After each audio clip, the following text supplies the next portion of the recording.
साथीहरू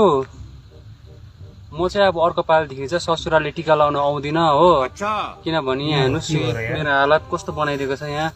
म यहाँ टिका लाउँछु मजाले भनेर सोचेर आएको होइन तर तल 3 किलोमिटर जस्तो उकालो हिँडाइसक्यो मलाई सन्तान फैलिएको रहेछ यसरी पुरै नेपालको म्याप जस्तो हो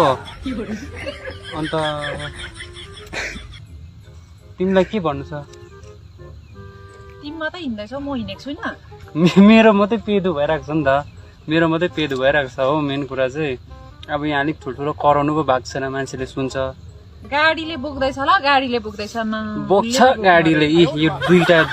चक्का भएको गाडीले बोक्दैछ कि यहाँ कति नै छ हौ यी कति छ अब सकेको हो नि यहाँ त हेर्नु साथीहरू हिजोदेखि घुमेको हो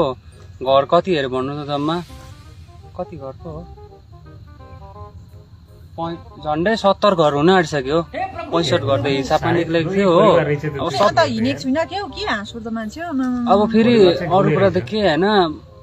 अब यस्तो हुँदो रहेछ सुब्बामा ज्वाइँलाई त दक्षिणा दिँदैन हो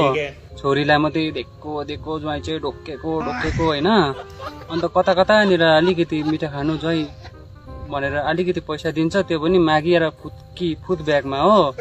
अनि मेरो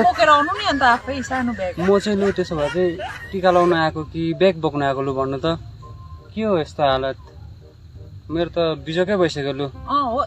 यो लिम्बूहरूको ज्वाइँ हुनु चाहिँ साह्रो रहेछ मैले नेपाली मात्रै अब 1 पैसा गोजीमा बस्नु दिएको छैन हो मागेको किन बोक्नु गोजीमा हालेको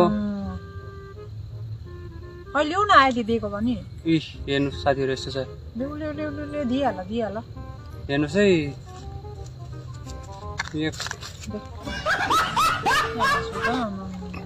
अब यस्तै छ सबैजनालाई ह्याप्पी दशहरा